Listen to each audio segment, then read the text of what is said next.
Good morning. My name is Muso Selaledi. I'm the Acting Chief Executive Officer of the Railway Safety Regulator in South Africa. Members of the core group, esteemed international and local delegates, ladies and gentlemen, good morning and welcome to Cape Town, South Africa. As the Acting Chief Executive of the Railway Safety Regulator, your host for IRSC 2023, it is my distinct honor and privilege to extend a warm and heartfelt welcome to all esteemed delegates and participants who have gathered here for this event.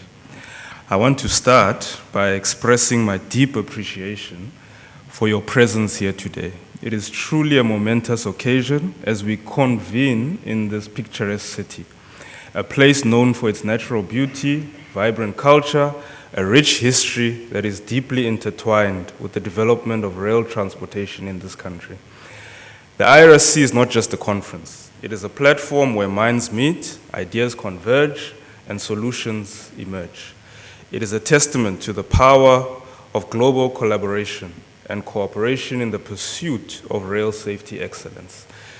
The fact that we have representatives from across the world here today underscores the collective commitment to making rail transportation safer, more efficient, and more sustainable. Cape Town, our beautiful host city, embodies the spirit of diversity, unity, and progress that we aspire to foster in the global rail community. Its iconic Table Mountain, which overlooks this beautiful city, serves as a constant reminder of the heights that we can achieve when we work together. Just as Table Mountain connects the earth and the sky, railways connect people, places, and possibilities. Ladies and gentlemen, as we embark on this journey, let us reaffirm our shared vision, a vision where rail transportation is synonymous with safety, where rail systems are models of efficiency, where rail networks are instrumental in achieving sustainability goals. The vision transcends borders, languages, and cultures. It unites us in a common place. Rail safety is not merely a regulatory requirement. It is a moral and ethical imperative. The lives of countless individuals depend on our commitment to safety. It is our duty to ensure that every rail journey, whether it be by a daily commute or a long-distance trip, is undertaken with confidence in the safety of the system. Collaboration is at the heart of our efforts. Together, we are stronger, smarter, and more innovative. The IRSC is a unique opportunity for us to exchange knowledge, share best practices, and learn from each other's experience. It is a platform where we can collectively address the challenges and seize the opportunities that lie before us. Throughout this conference, I encourage each and every one of you to actively engage in discussions and the presentations. Let us learn from the successes and the lessons from our peers. Let us explore how technology, data, innovation can transform rail safety. Let us seek out the best practices that will drive out our industry forward. As we delve into the myriad of topics on our program, let us remember that the work we do here has a lasting impact. It is the potential to save lives, protect the environment, and bolster economies. Our deliberations will help shape the future of rail safety, not only in our respective countries, but across the globe.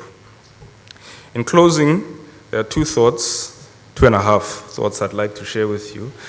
The first two are quotes. The first one is a quote from our well-known world leader, Nelson Mandela, one of our beloved leaders, who said, "It seems impossible until it is done."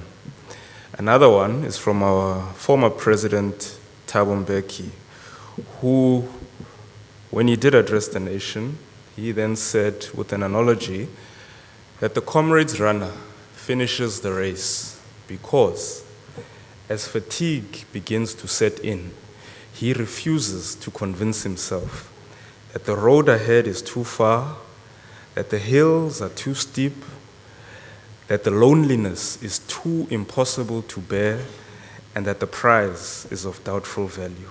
I said 2.5 thoughts. The other half thought is, last year this time, this same conference was held in Seville, Spain. We went there as the rail safety regulator to do some learning in preparation for what we've done today. Some of our colleagues at ADIF, it's the infrastructure owner in Spain, hosted us. Lo and behold, I met them in the foyer. We are very happy to see them. It is a meeting of our global counterparts. Thank you once again for joining us in Cape Town for the International Railway Safety Council. I am confident that the insights and collaborations that will emerge from this gathering will drive us toward a safer, more efficient, and sustainable future transportation. I wish you all a successful conference. Thank you once again, and good morning. Chairperson of the board of RSR, the acting CEO, and the executives here, ladies and gentlemen, captains of the industry, good morning. Of course, I can't forget members of the media that are here. My name, as it has been introduced, is Stella Ndabeni-Abrahams, currently serving as the Minister responsible for small business development here in South Africa. I'm standing in for the Minister that's responsible for your industry.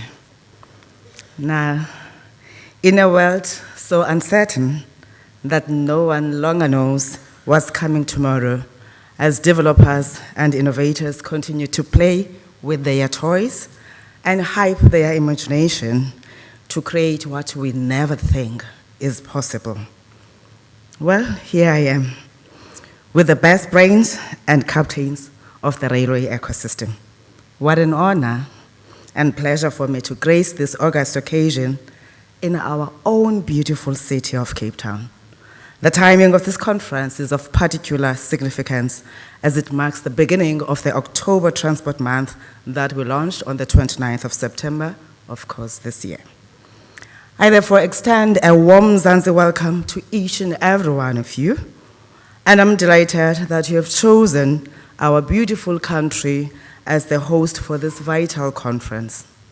Ladies and gentlemen, you know that railways throughout history have been transformative instruments of progress, facilitating movement of people, goods, and ideas. From the inception of the first locomotive in the early 19th century to present day, railways have played a profound role in shaping the history and development of different nations. They connected distant regions, fueled industrialization, and opened new economic opportunities. Today, they continue to be a driving force for progress and sustainability. The same railways are an integral part of a broader transport system, integrated in ways that enable seamless mobility across the various modes of transport, thus enabling economic activity and connecting communities. Our national rail policy articulates a vision of rail as a backbone of our transport system, both in respect of passenger and freight. This policy seeks to place rail on a sound footing as the backbone of a seamlessly integrated transport value chain that makes meaningful contribution to the economy. Government's interventions to achieve railway renaissance, the positioning of rail as a key contributor to economic transformation and the reduction in harmful greenhouse gas emissions are clearly articulated in this policy document.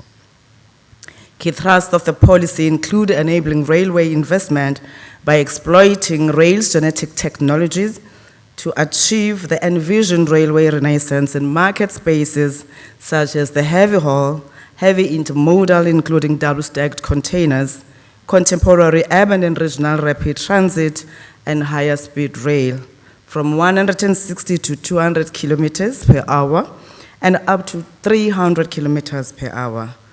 Our own experiences, both successes and challenges, provide invaluable insights to the path towards safer and more efficient rail systems. We are eager to share these insights during this conference and learn from the experiences of our global counterparts. Program Director, as we navigate our journey of the 21st century characterized by new challenges, The global rail industry finds itself at a critical juncture. We have witnessed remarkable growth in rail transportation, and this growth holds the promise of a more sustainable future. Rail systems are renowned for their ability to reduce congestion, lower emissions, and contribute to economic development. The railways are, without a doubt, a key component of a sustainable transportation system.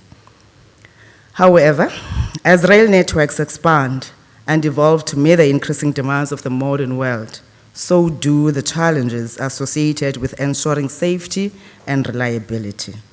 The magnitude of these challenges underscores the significance of our gathering here today. It is in this context that we must appreciate the role of rail as a key component of the broader transport ecosystem. We cannot downplay the importance of the interplay between rail and other modes of transport, be it road-based modes, aviation, even maritime. An efficient transport value chain relies on a seamless integration of these three modes. The movement of goods and services, as well as the movement of people, whether tourists or workers, require the connections between modes to be fully functional for them to derive value for their use. Captains of the industry, here at home, railways have been integral to our history, shaping the nation's identity and economic landscape. Today, they remain central to our future.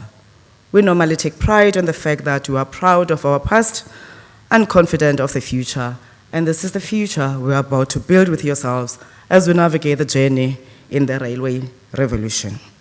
As we showcase our achievements and progress in the October Transport Month, we reaffirm our commitment to promoting safe and efficient transportation, with rail being a cornerstone of our efforts. Our vision as South Africa includes a rail transportation system that is not only safe, but also a catalyst for sustainable development. We recognize the immense potential that railways hold in addressing pressing global challenges, from mitigating the impact of climate change to fostering economic growth and social inclusion. Ladies and gentlemen, you will agree with me that the devastation of the global COVID-19 pandemic has impacted the transport sector heavily. Both rail and aviation sectors are still in a recovery mode. We have, however, made great strides in recovering passenger rail, with a number of commuter rail corridors getting back to service. Remarkable success is also noted in our efforts to developing our rail manufacturing capability, which has positioned us as a rail manufacturing hub of our beautiful continent, Africa. The progress we are making towards localization in our Gibela factory in Ekurhuleni is worth celebrating. Stories that make history in turn. Building a transport system that is safe and efficient means that our efforts to arrest the carnage on our roads and reduce fatalities by 25% over the period of our medium-term strategic framework must take a holistic view. We are making significant strides in moving from road to rail in order to address the unacceptably high fatalities on our roads. The challenges we face in ensuring rail safety are multifaceted and dynamic. We must grapple with accidents, maintenance issues, and the integration of new technologies. Additionally, the seamless flow of data and information is essential for proactive decision-making. However, these challenges also present us with opportunities for innovation. These are amongst the critical points of interface between rail and roads. Program Director, to address these multifaceted challenges facing rail safety worldwide, international cooperation is paramount. It is within this context that the International Railway Safety Conference plays a pivotal role.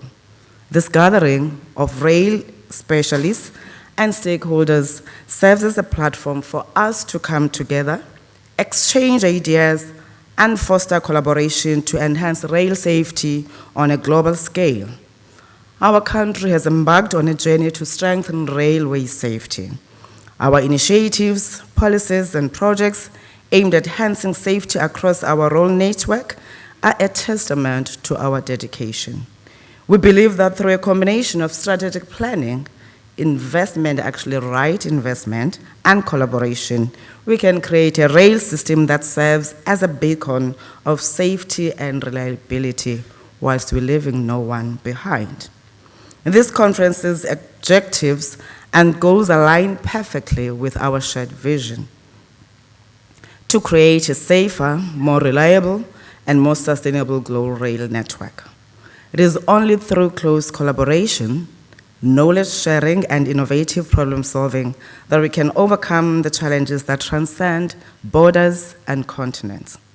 We've recently had a spectrum auction here as the country, which was followed by a blueprint document on the fourth industrial revolution, which clearly gives guidance to South Africa on what route to take. And I would like to quote certain recommendations and statements that are made in that fourth industrial revolution blueprint document that guides our country.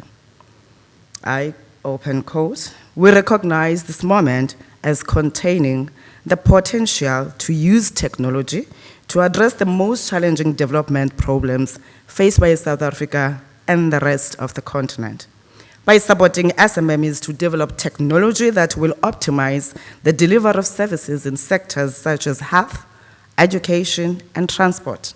We can simultaneously enhance the well-being of our citizens and become globally competitive. To be successful in the context of the fourth industrial revolution, it is imperative that the manufacturing sector be supported by a state-led research initiative focused on advanced manufacturing and new materials," and I close quote. Now, definitely, if you got what he said, it tells that there's a long road ahead that requires all of us to collaborate as we talk about the technologies and innovation that must be infused in the railway revolution that we are undertaking. As we delve into the heart of these challenges during this conference, I encourage each of you to explore new and innovative solutions. The question is, how do we effectively develop and use the fourth industrial revolution new technologies to enhance our manufacturing capabilities and building integrated transport systems that must leverage on the benefits brought by the artificial intelligence, robotics, the Internet of Things, data analytics, and other new emerging technologies in order to improve safety and efficiency across rail systems worldwide?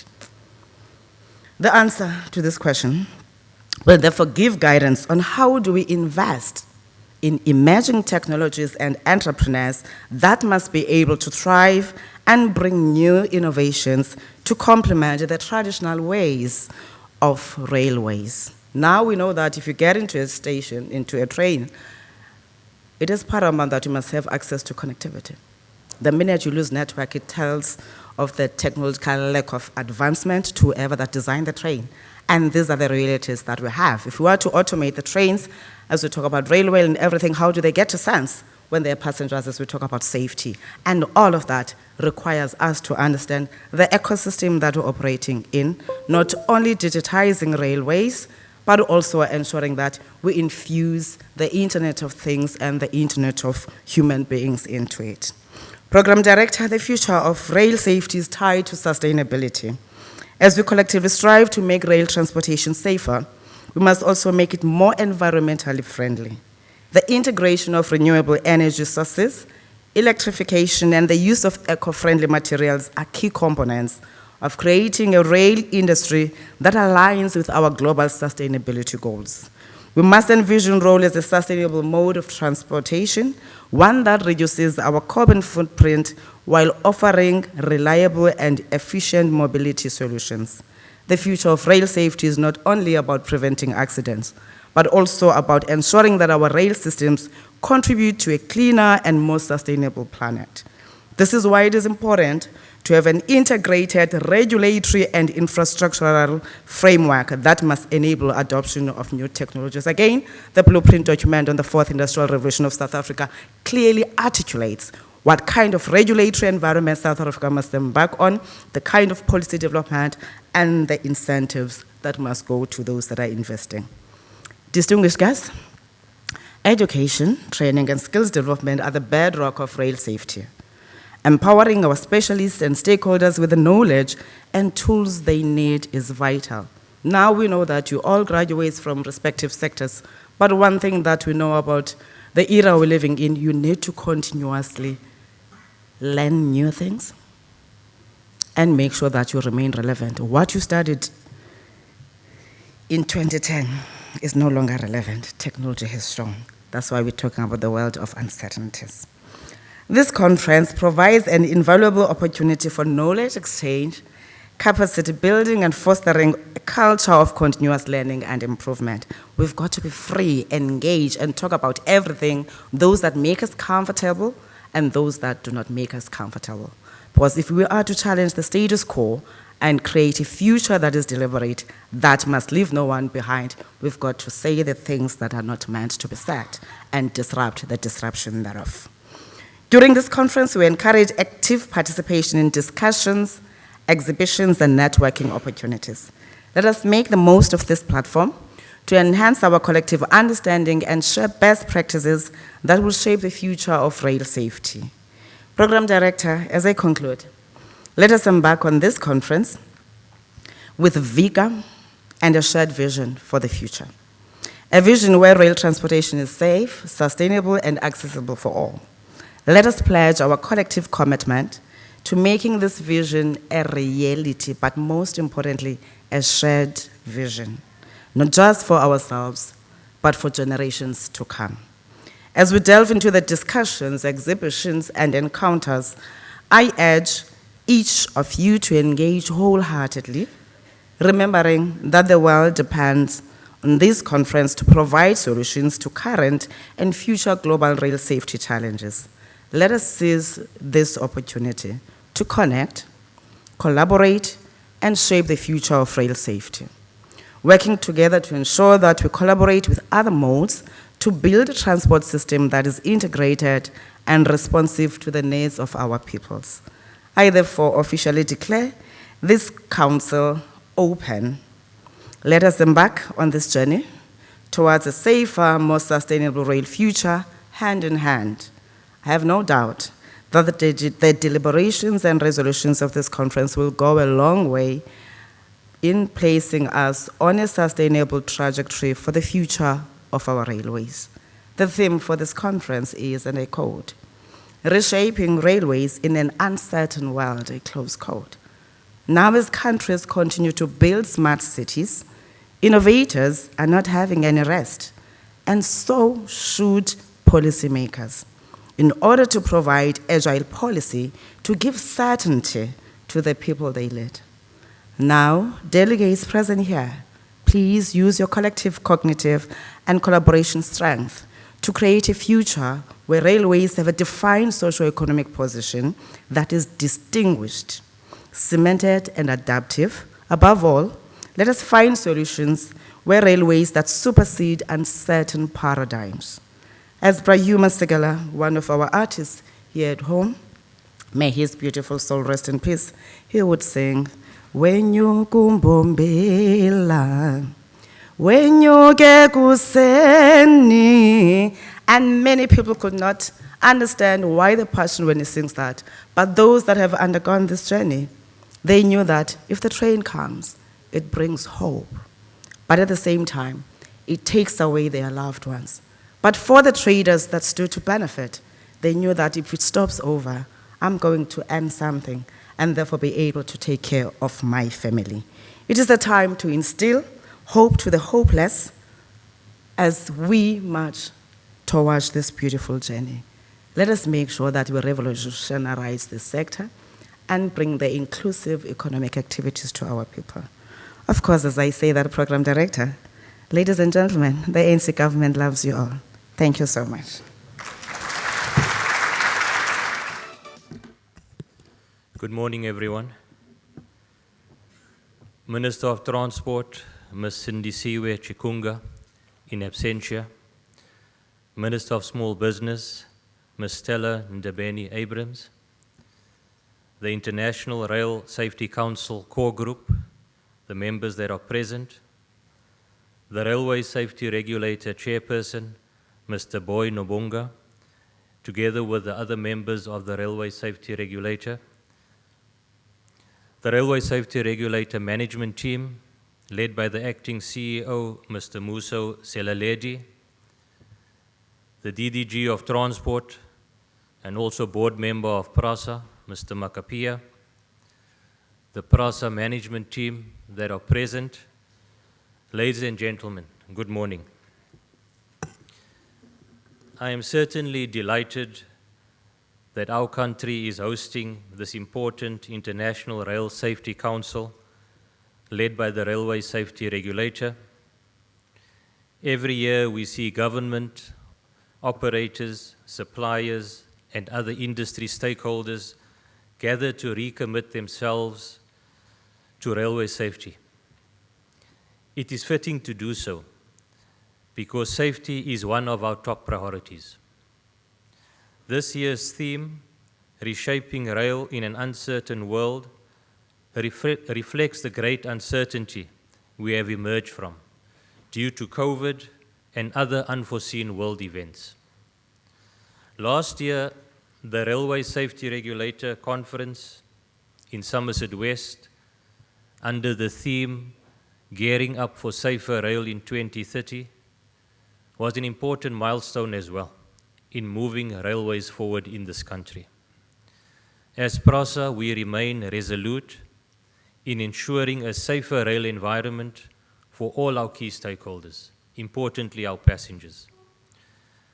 Whether we are looking at innovation or effective management of our systems and processes, promoting safety is at the heart of our business. At PRASA, we take the issue of safety seriously, and our interactions with the Railway Safety Regulator reflects the importance we attach to compliance with all the standards and regulations that we have to achieve. Given the open nature of our network and the proximity of our communities to our reserves, our approach to safety begins with the protection of our communities in which we operate.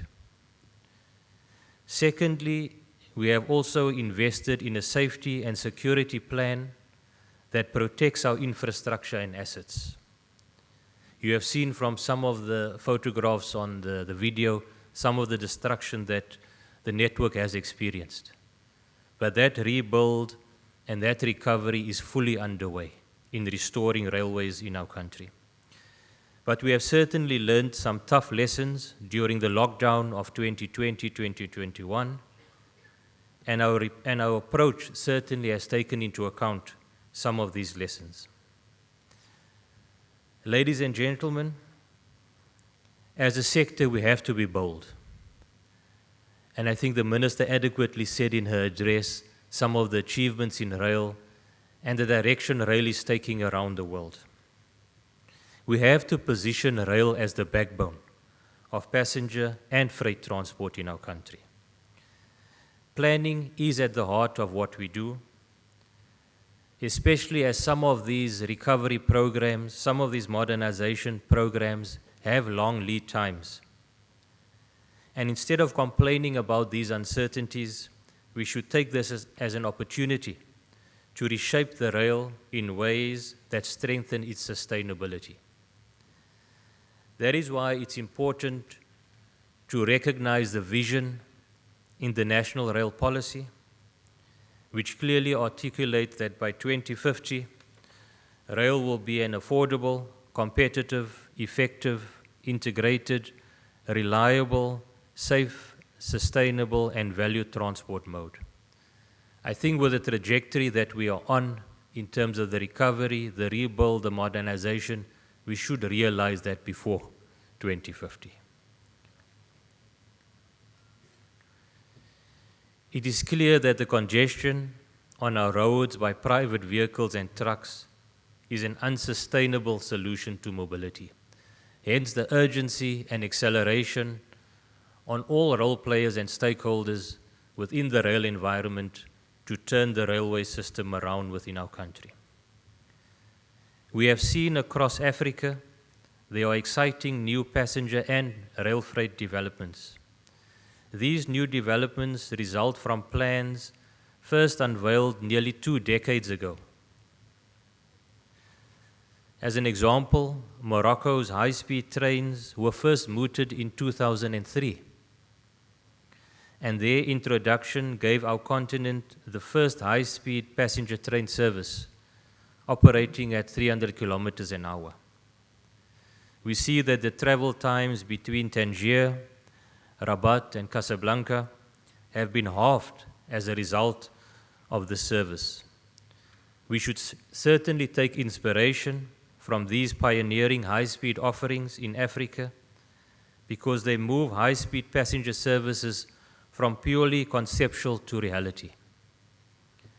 At the recent Africa Rail Conference in Gauteng, in Sandton, certainly high-speed rail was quite a topical issue, and it features quite strongly within the national rail policy and the vision going forward within South Africa.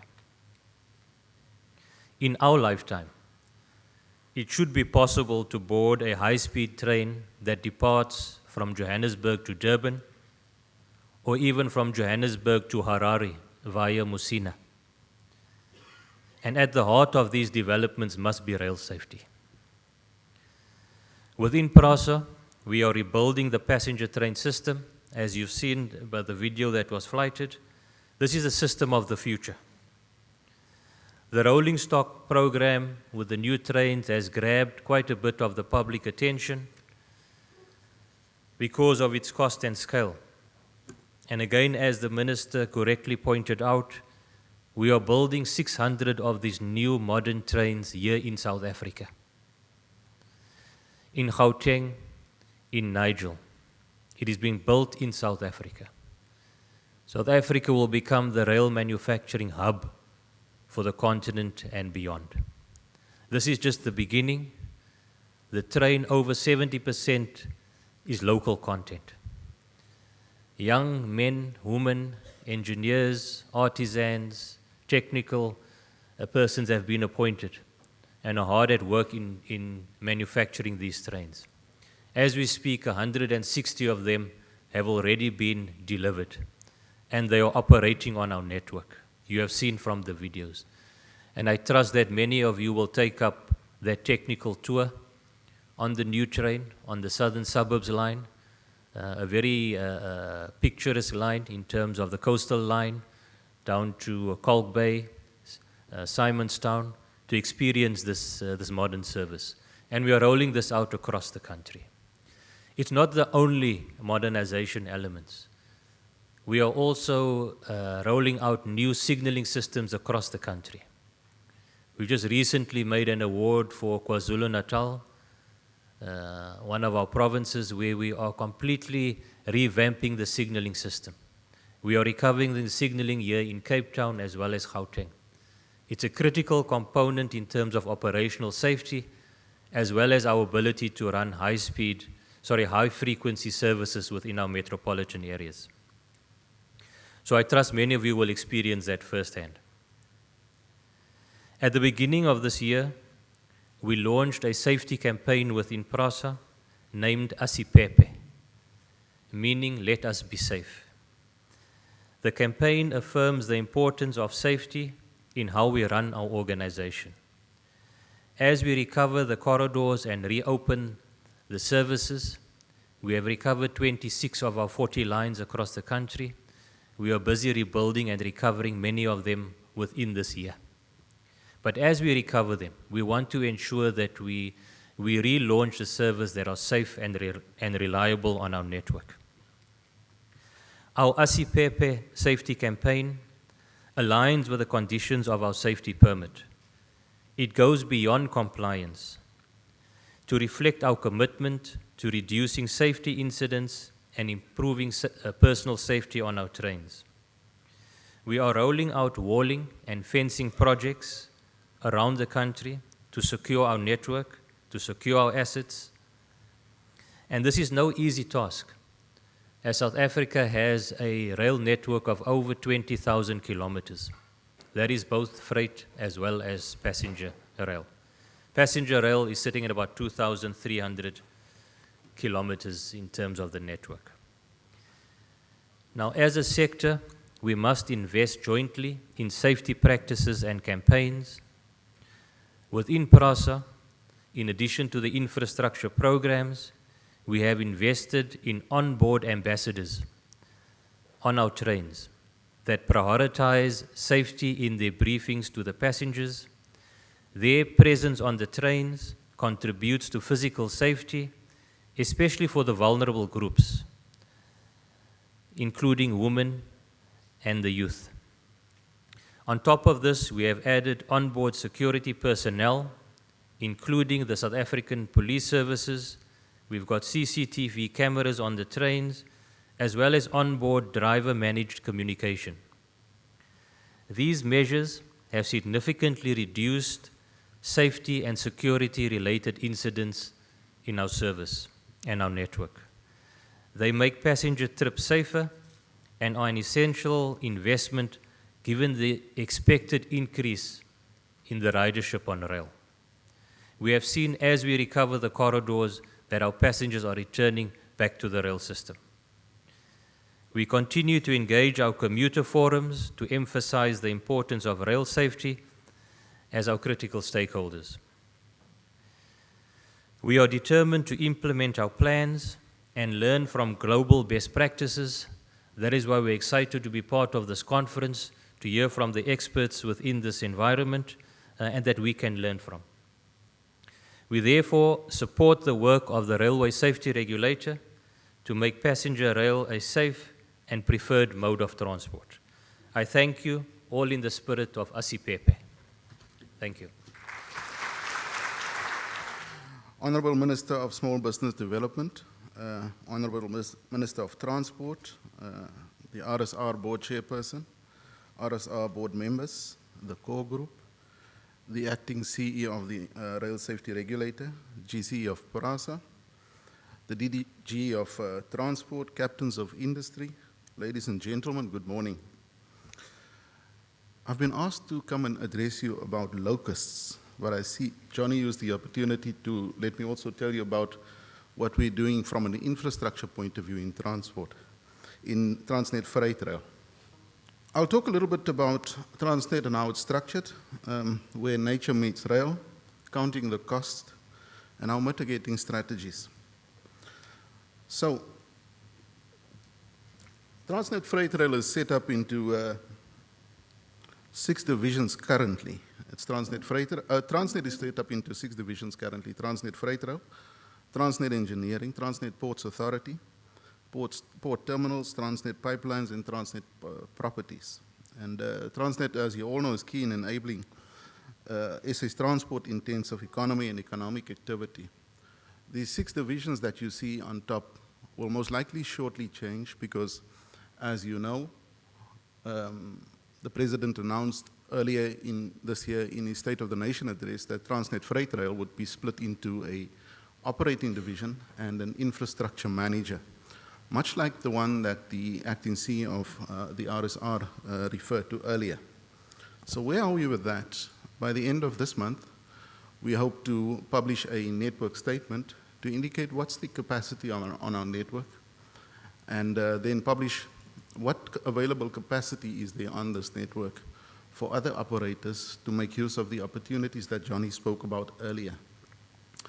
So I have been tasked to set up this function, and like I said, by the end of October, we hope to have set up this function, and by April next year, to allow more operators to make use of the capacity on the rail network. This is the network as it is currently. We've got about 21,000 kilometers of route kilometers in South Africa. And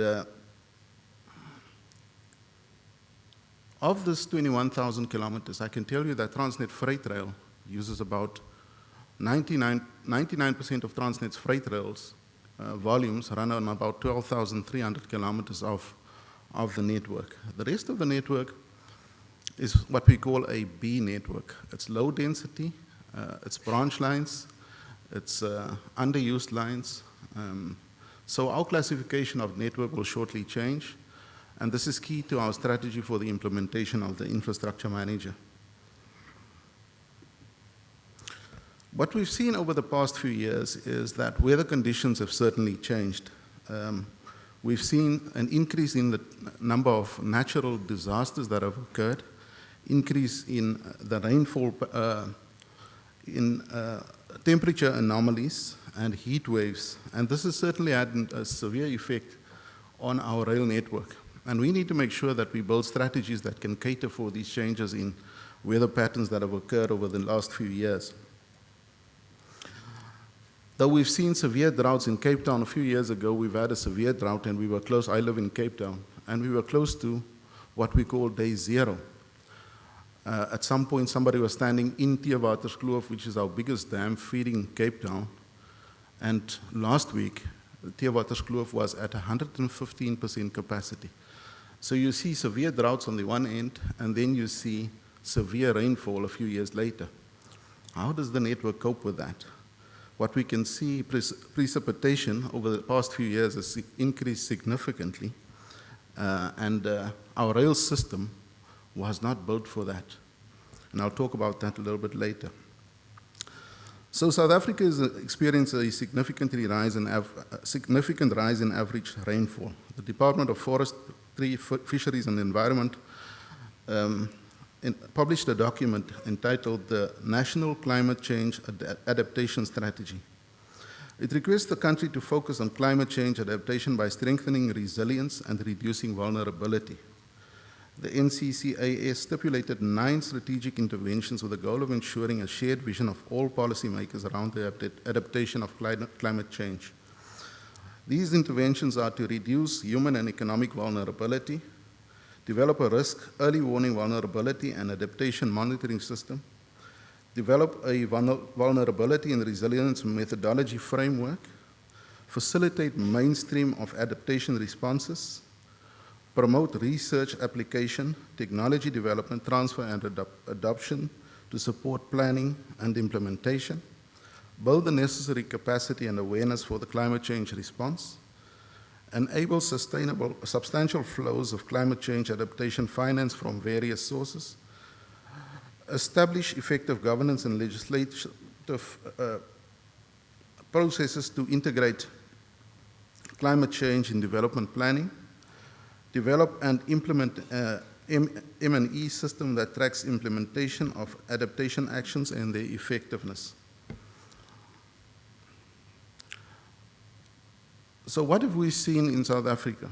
Extreme weather events, and these are pictures of actual incidents that happen in South Africa. You can see extreme weather events caused by storms, temperature extremes, especially in the Northern Cape, and in the northern part of South Africa, you can see extreme temperatures leading to kickouts, and then you have major derailments. We've seen a rise in sea levels.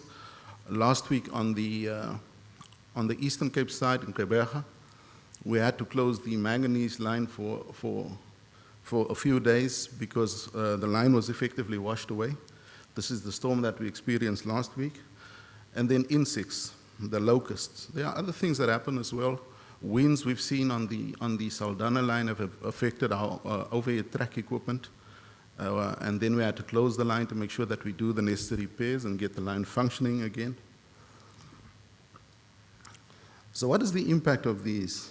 You can see some more pictures. Cavendish in 2016, 2017 at Booth, 2019 at Shallcross, again 2019 at Klaarwater, 2022 Mount Vernon, and again at Klaarwater. This is an area prone to these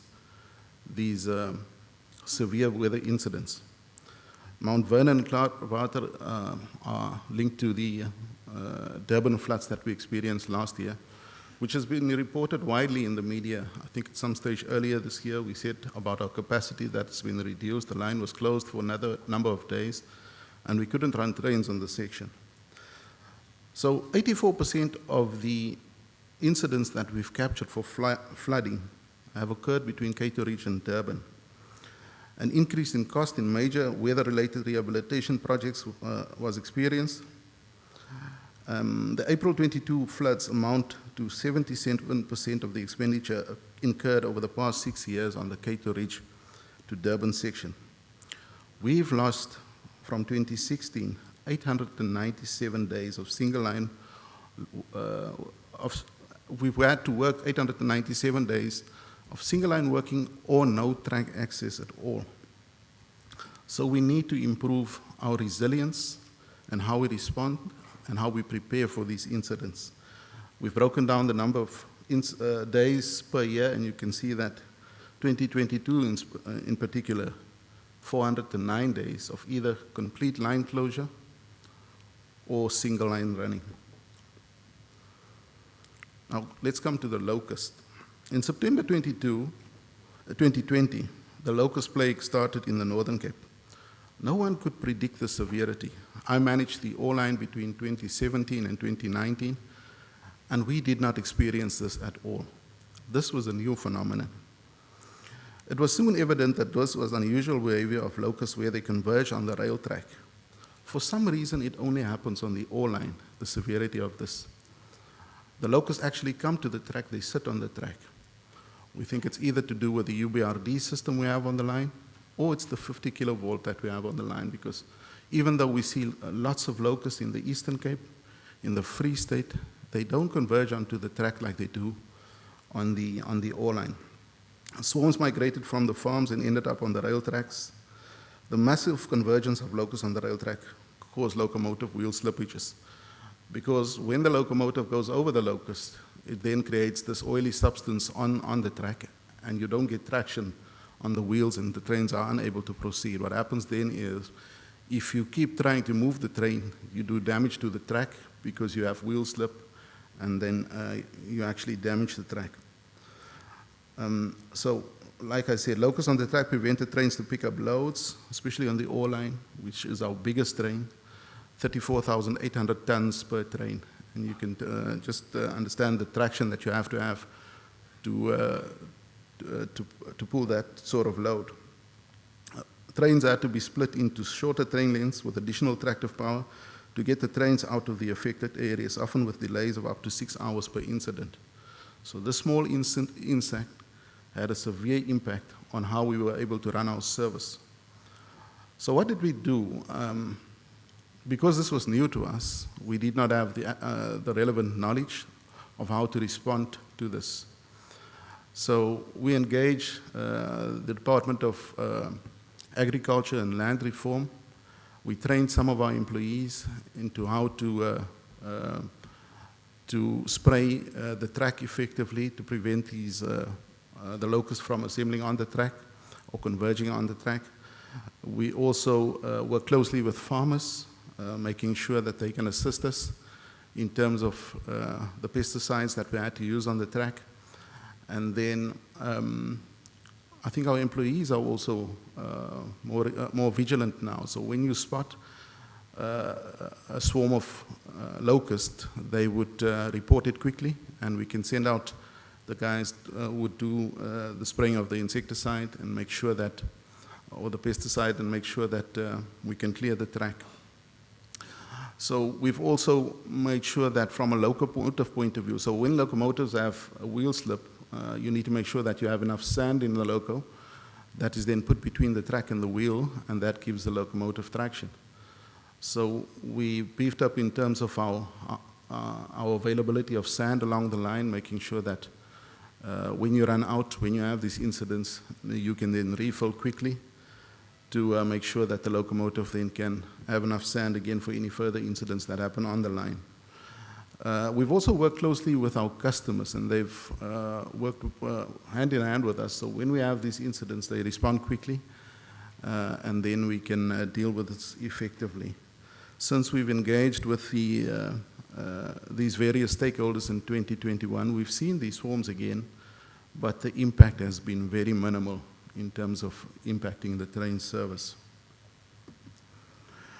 Then I spoke about rising sea levels. We've seen, and this is an image of a picture of a all-line train, an iron ore train, where you can see the leading end of the locomotives at the bottom where the orange arrow is, and the back end of the train where that number 1 circle is on the left, on the top left. The train is almost 4 kilometers long, and that's the Saldanha Sishen line. The line is 861 kilometers. So we're where number 1 is on the map, that's where Elands Bay is. And in 2016, we also had a washaway there, also because of rising sea levels. In 2022, we also had on the Cape Mainline a washaway close to Worcester. 2020, we had a washaway on the manganese line close to Mamatuan. Like I said last week again, on the manganese line in Quebec.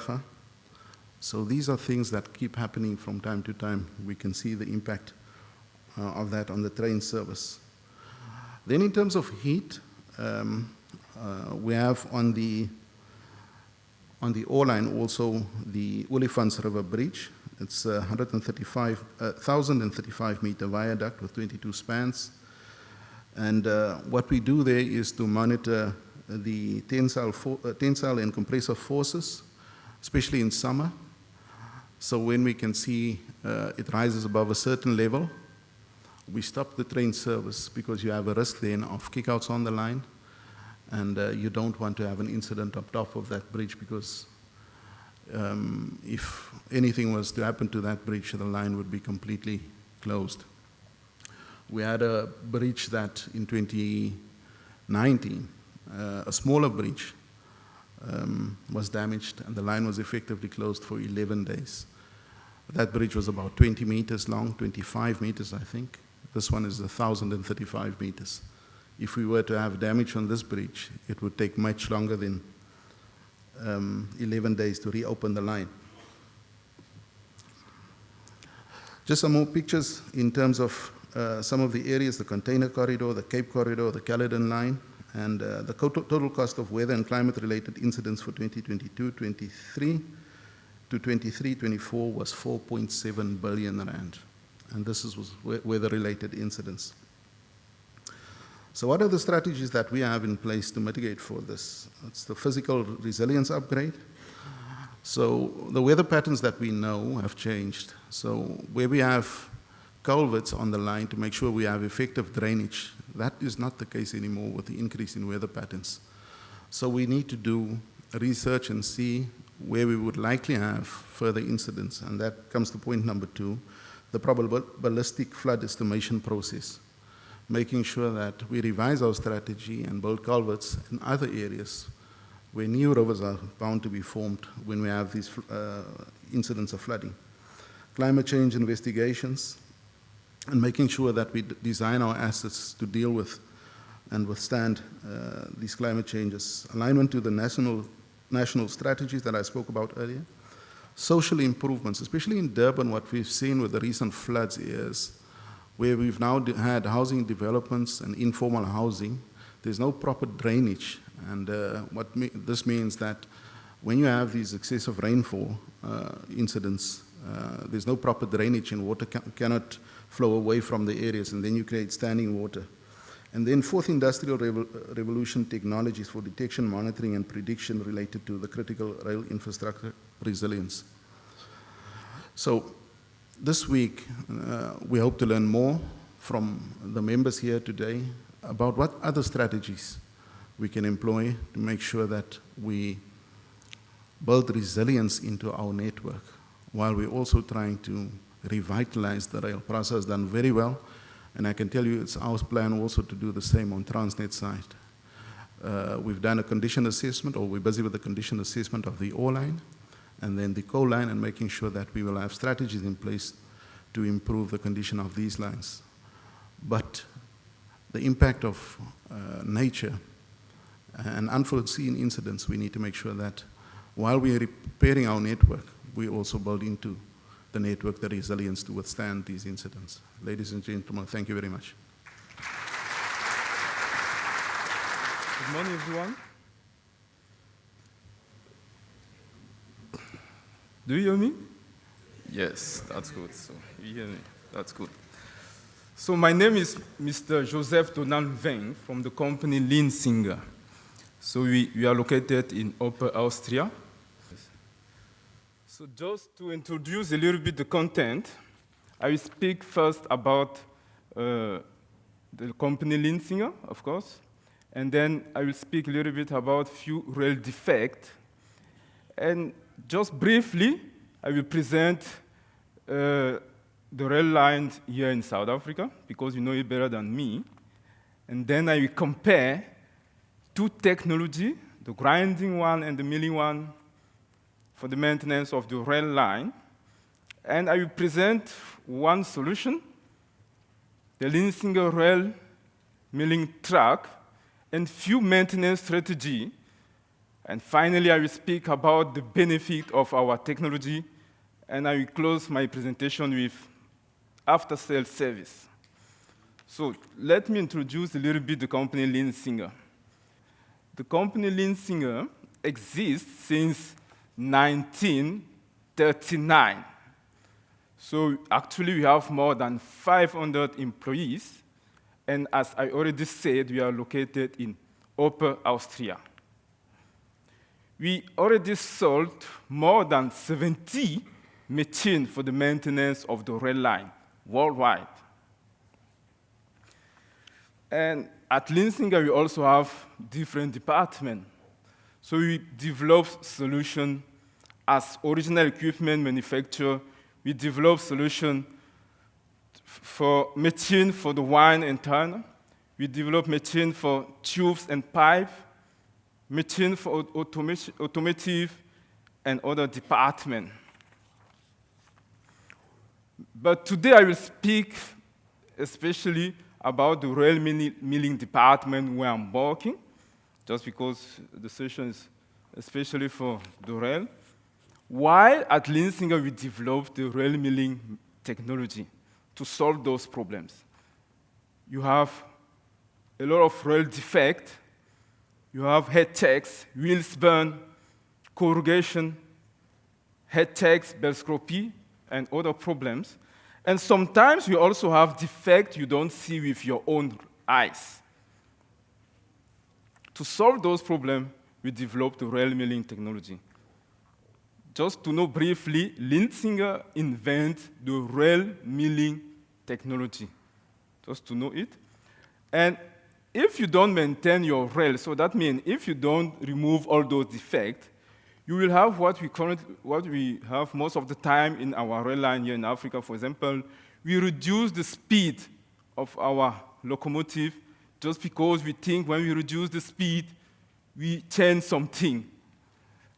And the other problem you also have, you have lower lifespan, just because the rail is not well.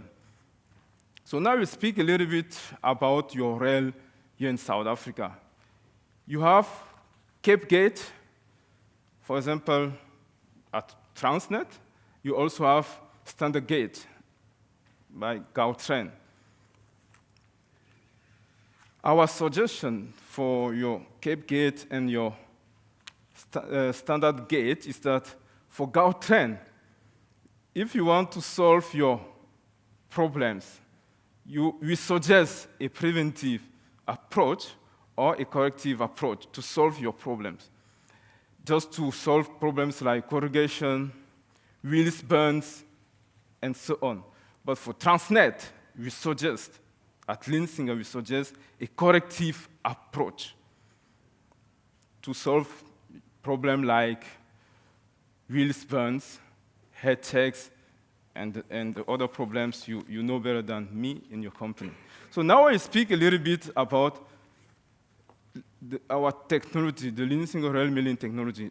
First, you have to know that worldwide, actually, to maintain the rail line, you have the grinding solution and the milling solution. What we are doing at Linsinger, we developed the milling solution, the rail milling technology. So here I will briefly present the rail milling technology. It is just only in two steps. The first one is the milling unit, and the second one is the polishing unit. Like you can see here, so you have your rail. Your rail is defect. You want to maintain it. The first step is the milling unit. So during a rotative movement, we remove the defect on the surface of your rail, first step. To make your rail smoothly, so that after this process, your rail look really like it was new, we need a second step. We call it a polishing unit. And after that, your rail will look like it was really new.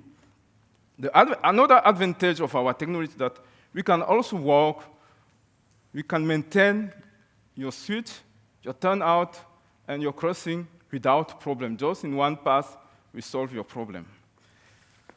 One of the most advantage we have in the milling technology, we reprofile your rail, because when you are talking about rail defect, we have corrugation, as I said before, but you also not, most of the time, you lost your profile. Because of heavy traffic and so on, you lost your profile, so you have to restore it during the maintenance. And with our process, just in one pass, you reprofile your rail without problem. As I already said, there is another alternative technology, the grinding one. But when we speak about the grinding technology, you will see that, I know that here in South Africa you use grinding technology, and you know that you have air of sparks all around.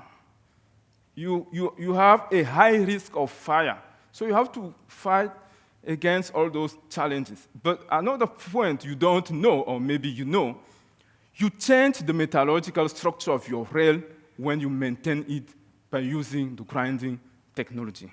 I will tell you later why. So after, here in this slide, you can see how your rail will look like after the grinding process and after the milling process.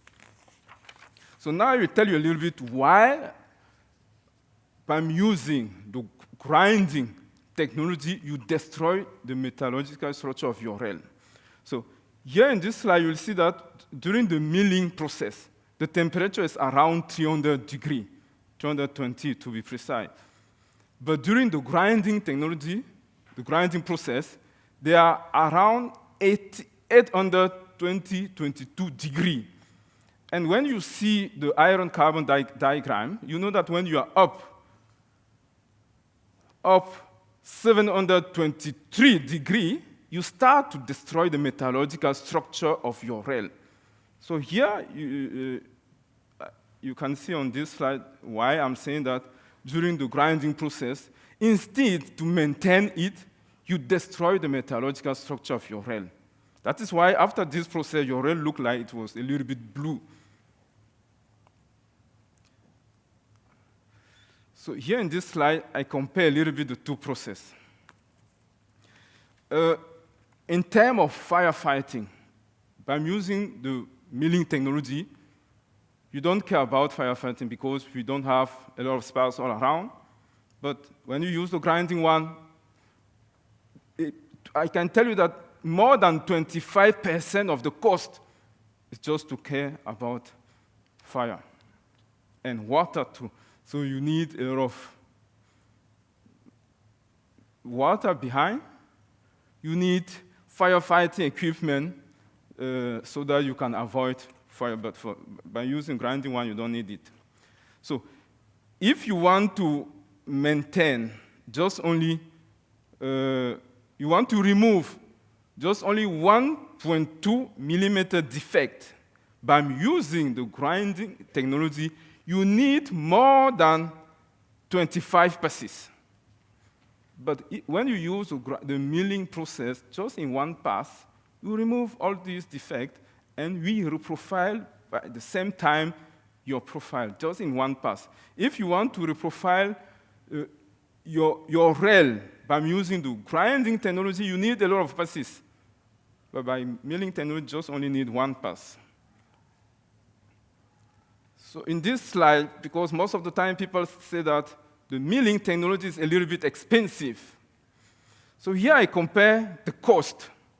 By using the grinding process, you have direct cost for the process. And by using from the milling process, you also have direct cost. But by using from the grinding technology, you have to clean your bed, because when you maintain your rail by using the grinding, you have a lot of dust all around. You have to clean it later. It is a cost. But for us, in the milling technology, we suck all the chips. So we suck it so that you can resell it later. So you don't have to clean it after. I already said it, you need water. Firefighting equipment, it is a cost. by grinding, by milling, you don't need it. You have to dismantle all these Excel counter all around your tracks if you want to maintain it by using the grinding process. By milling process, you don't need to dismantle it. It is also a cost. So in terms of cost, I can tell you that we are cost effective. So now I will just only present a little bit one of our products. This one is the product I select because we have a lot of products. This one is one of the most flexible product, the railroad track. Because what are the advantages? The advantage of this product are just simple, no risk of fire, very low cost per finished kilometer, as I already said, just because in one pass you remove all the defects, no change of metallurgical structure of your rail. Another advantage of our technology is that our machines are gauge convertible. Here in South Africa, you have Cape gauge and you also have standard gauge. With one product, you can maintain Cape gauge and standard gauge. You don't have to change the machines. Here I took just only one of the current problem, crack growth in the rail industry. Between 5 till 10 megaton traffic, the crack starts. If you maintain at that time, you can use the preventive approach. Then you remove the defect. If nothing is done, after 100 megaton traffic, your defect is already deeper, around 1 till 2 millimeter deeper inside. So if you want to remove it, you need a corrective approach to remove this defect. But if nothing is done, you will have rail break.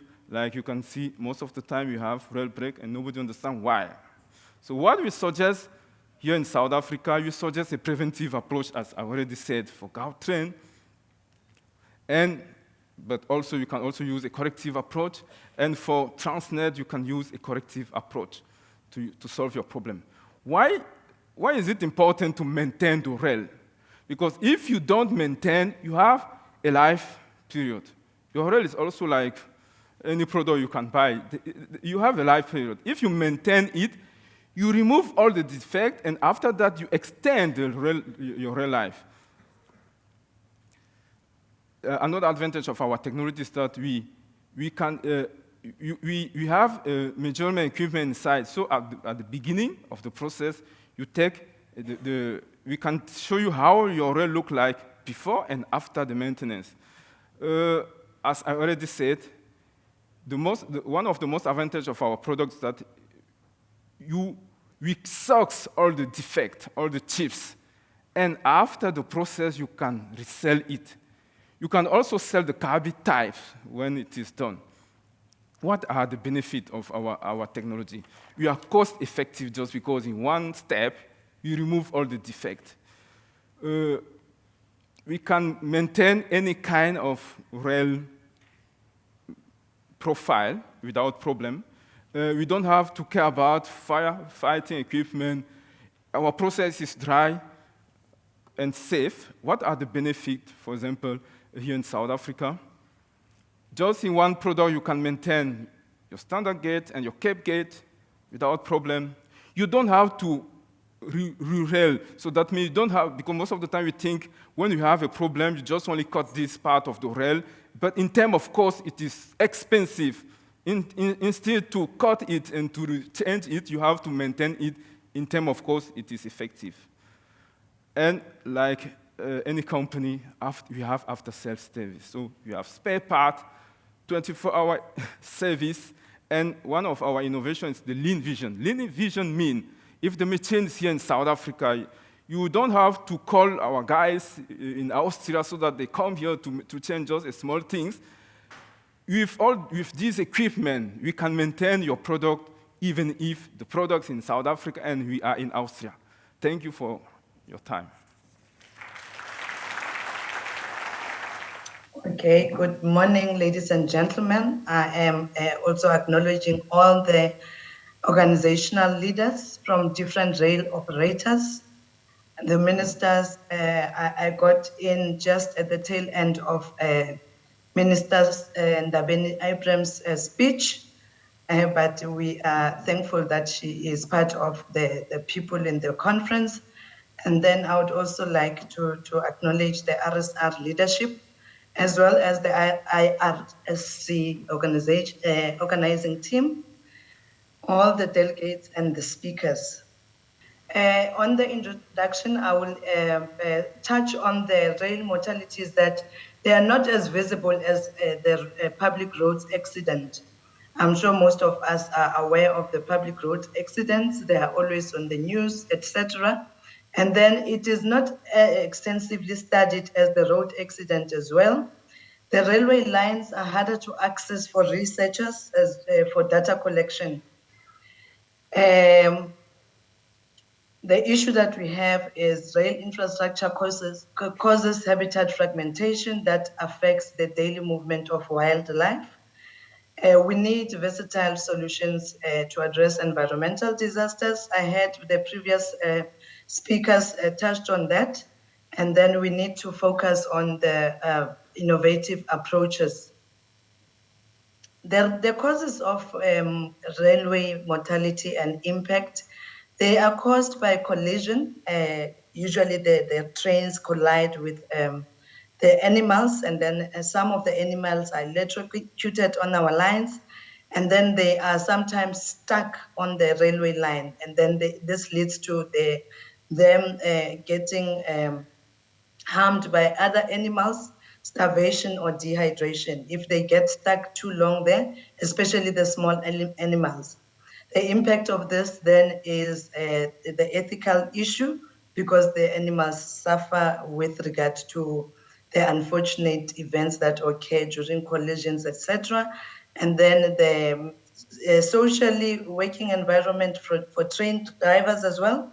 The train drivers are affected by these collisions because it is not only it's not safe for the animals, it is also unsafe for the train drivers to be colliding with animals, especially because the wildlife, there is an amount of very large animals crossing the lines. And then in terms of economic, it is impacting to both the rail operators as well as people, especially in the livestock. I know that there is quite a number of incidents that occur with wildlife, but the recorded cost that impact on the livestock is information that I had gotten to research and get hold of. And then in terms of ecological mortality of both animals and humans. The trains not only collide, they also collide with both wild and domestic animals. You'll see on the ensuing slides. I have a brief stats on what is happening on our lines.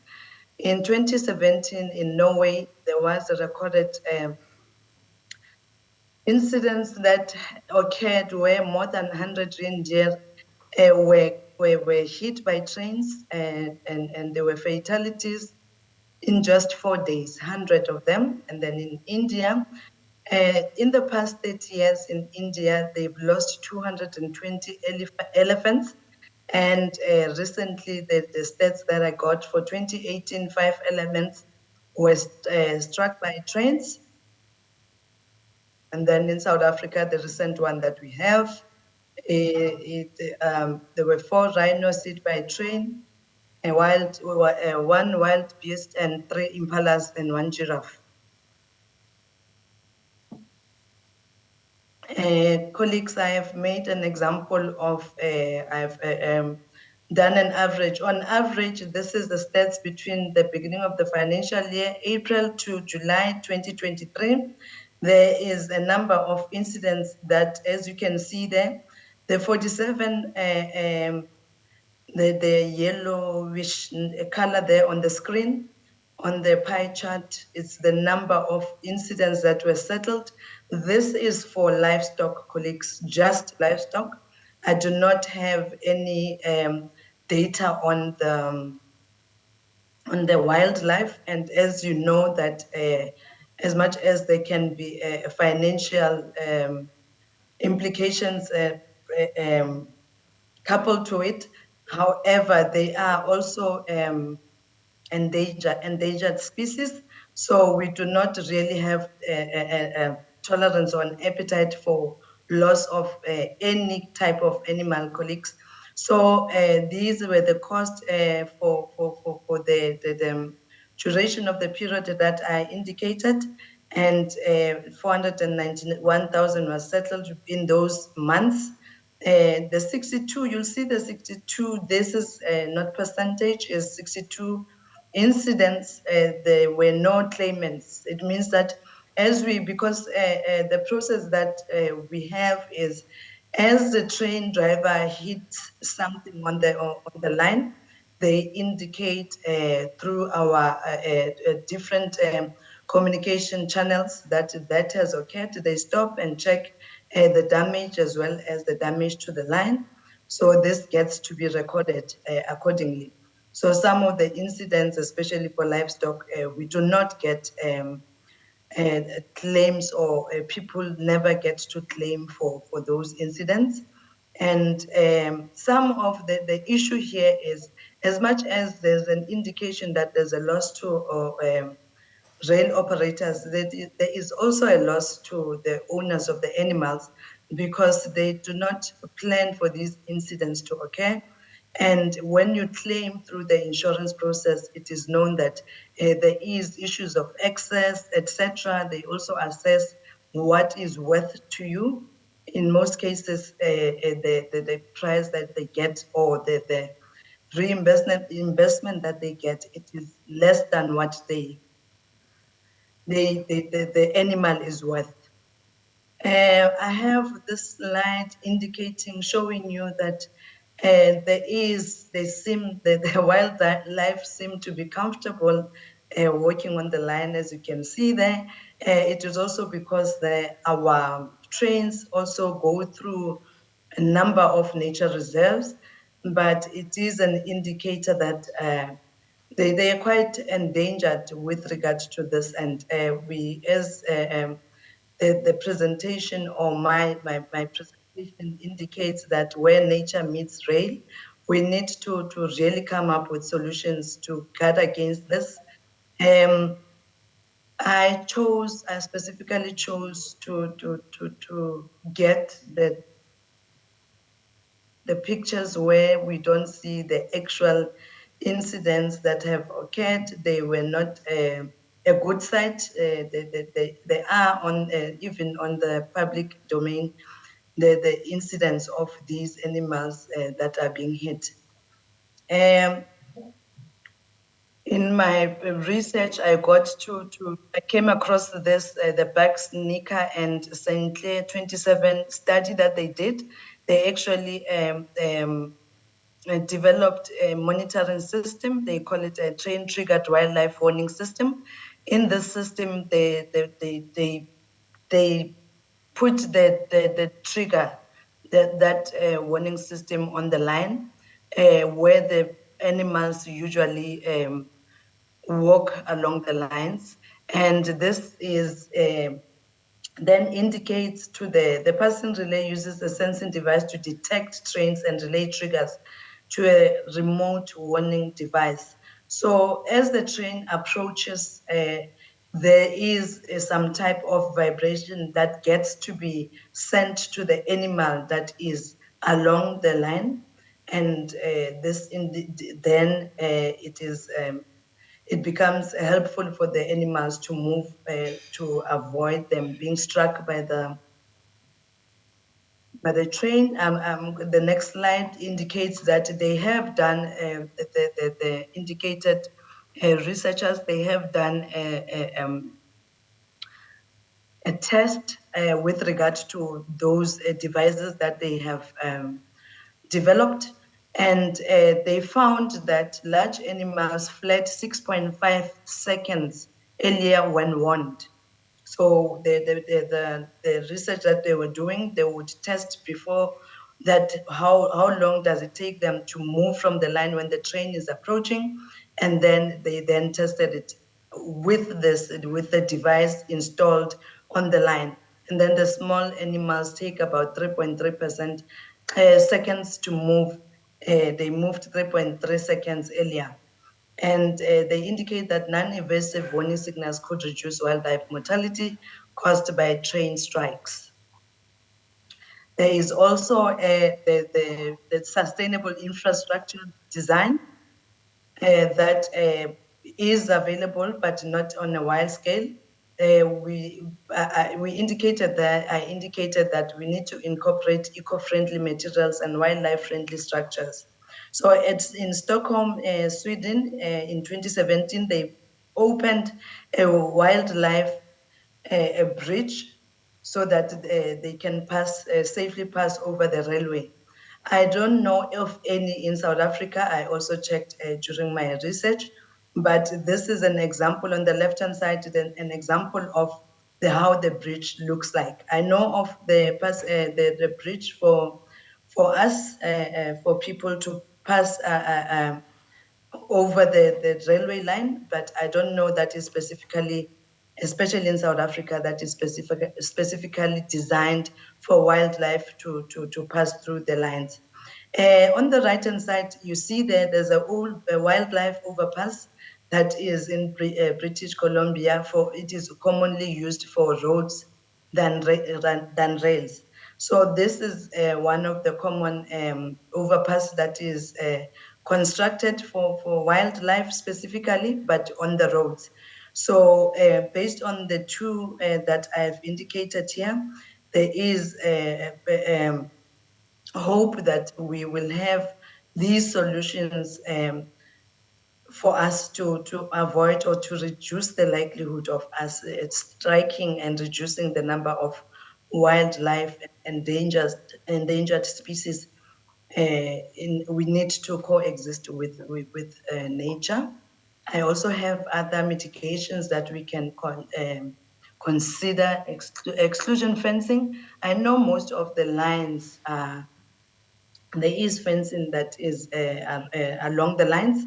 However, due to vandalism and the theft, we have seen that some of the areas the fencing has been removed, which lead to, especially the example that I made about the livestock, it leads to animals and people walking along the lines, and which is unsafe for them.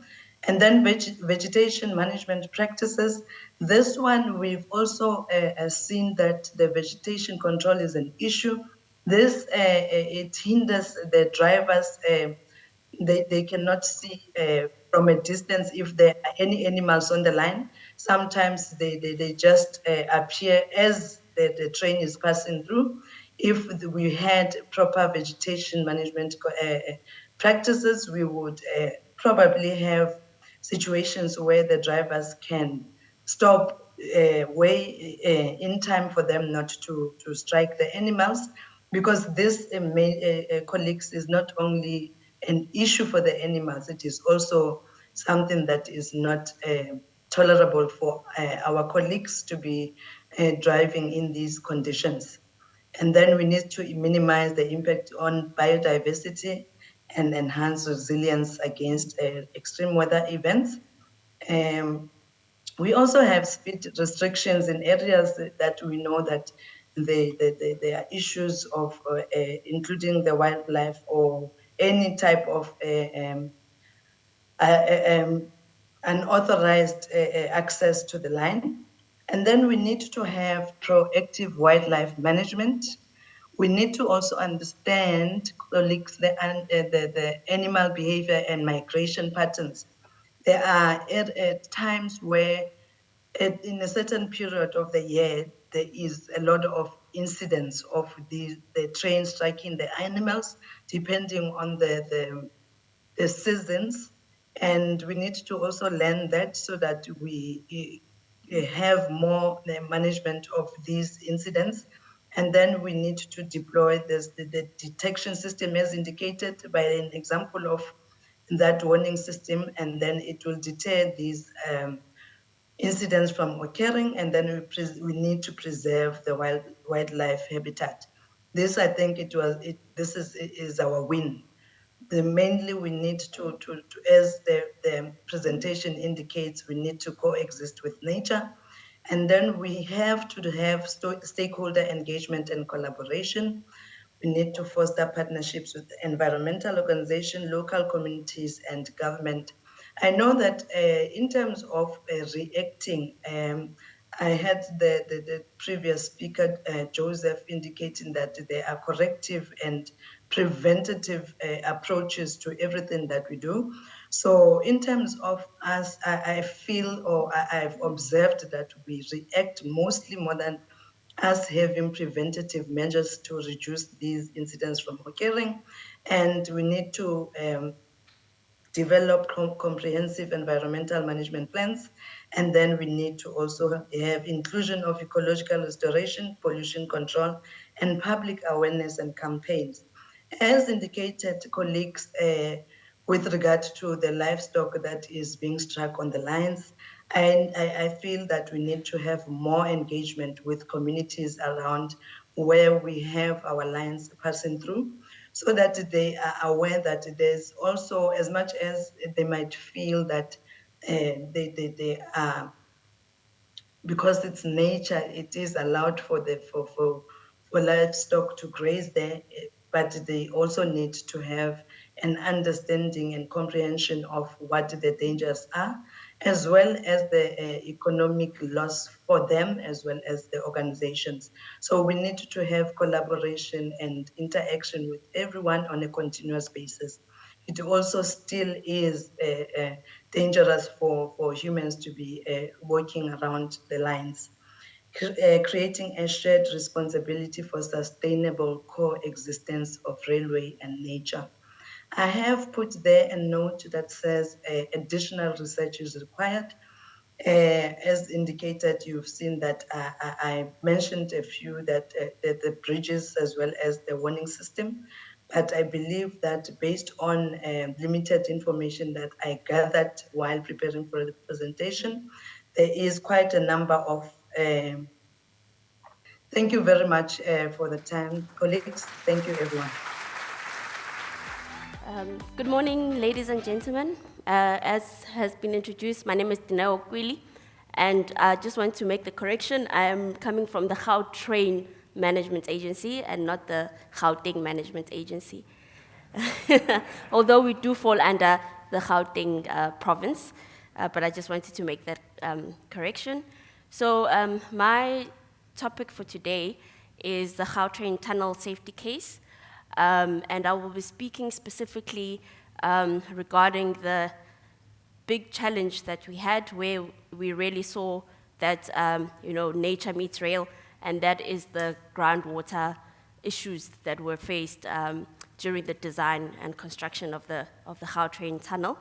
I think I made the assumption that everyone knows the Gautrain, so I'm not going to give a specific overview on the Gautrain itself. Okay. So I will be looking at just an overview of the actual Gautrain tunnel, what were the legislative requirements and the standards that had to be adhered to in terms of design. And then I will go into the wicked problem, which was the tunnel gehydrology, and then what solutions in terms of the tunnel design were implemented in order to resolve this wicked problem. I will then go into the groundwater management solutions, as well as the tunnel water monitoring that we are doing on a continuous basis now that we're in operations and maintenance phase of the system. And I will just wrap it up with a view of the safety and emergency response systems that we have currently on the system. So the Gautrain tunnel is a 15-kilometer long tunnel of the total 80 kilometers of the Gautrain. It connects portal at Marlborough Station, and Park Station, which is located in central Johannesburg. The tunnel varies in terms of length. There are sections of the tunnel which are approximately 20 meters below surface, as well as deep tunnel, which is about 90 meters underground. So that would be, for example, Sandton Station. The tunnel was constructed using two technologies or two methods of construction. 12 kilometers of the tunnel was constructed using drill and blast methodology, and 3 kilometers of the tunnel used a tunnel boring machine. And I will go into details a little bit later on that. The tunnel has a slab track instead of ballast, so the majority of the rail system is ballast, but due to wanting to reduce the noise and vibration levels from the train, the solution in the tunnel section was a slab track. There are 3 underground stations that form part of the tunnel, it being Sandton Station, Rosebank Station, which are in the northern parts of Johannesburg, and then it connects with Park Station, which is in central Johannesburg. We also have 7 emergency shafts, which are quite a critical emergency solution in terms of rescue chambers in the event that there's an emergency, that passengers and staff are able to evacuate and be housed in those emergency shafts. So we've got 7 of them across the system. And then the tunnel also has specific auxiliary tunnel systems. This includes your head houses, your drainage and fire mains. We also have a ventilation and smoke detection systems, and we have fire protection or suppression systems. Okay, so this is just a schematic then of what the tunnel looks like. On my left, I think it's your right, we've got Park Station, and on the other end, we've got Sandton. You will see that there are 4 emergency shafts that are in between Park Station to Rosebank Station, and then there are 3 between Rosebank Station and Sandton Station. The sections that are highlighted in the turquoise color, those were the sections which the drill and blast methods were used in terms of construction. And then the red part is where the tunnel boring machine was used. Okay, obviously in terms of infrastructure, we do have specific legislation and standards that need to be adhered to in terms of design, in terms of construction, and in terms of operations. So for the Gautrain Tunnel, the tunnel was designed in terms of the European Union technical standards for interoperability, safety in railway tunnels. That was the standard used. And then for the underground stations, it was the standard for safety in rapid transit systems. We also obviously had to comply with the requirements of the National Environmental Management Act in terms of the EIA processes. And now that we're in operations, in terms of Occupational Health and Safety Act, as well as the rail safety regulations, and the various standards in terms of emergency response that are in South Africa.